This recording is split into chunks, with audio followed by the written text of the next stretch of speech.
Sahabat Kutardi Georgia yang baik-baik sekalian, itulah penampakan dari kejauhan Gunung Sibayak yang syarat akan misteri mistisnya. Gunung Sibayak adalah sebuah gunung di Kabupaten Karo, Sumatera Utara. Orang suku Karo menyebut Gunung Sibayak dengan sebutan Gunung Raja. Gunung Sibayak merupakan gunung berapi dan meletus terakhir tahun 1881. Gunung ini berada di sekitar 50 km barat daya kota Medan. Gunung berapi Sibayak dalam keadaan aktif berlokasi di atas ketinggian lebih kurang 2.300 mdpl dari permukaan laut. Pendakiannya melewati hutan belantara tropis dan tebing yang penuh tantangan, serta di puncak gunung terdapat hamparan dataran tempat berkemah. Dari puncak gunung terlihat kawah yang masih aktif mengeluarkan magma dan pemandangan yang indah dan menawan. Jarak dari kota Brastagi ke tempat awal pendakian dari desa Jarangguda 1,5 km.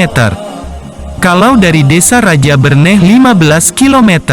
Lama pendakian diperkirakan lebih kurang 4 sampai dengan 5 jam dan bahkan bisa lebih.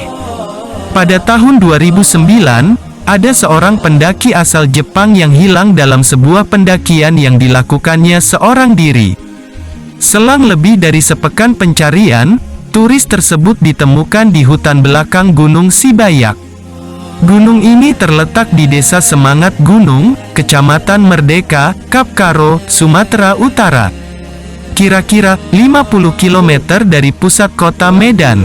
Sangat populer di kalangan para pendaki yang berdomisili di Pulau Sumatera, bahkan tak jarang petualang berwajah bule terlihat di trek pendakian Gunung Sibayak.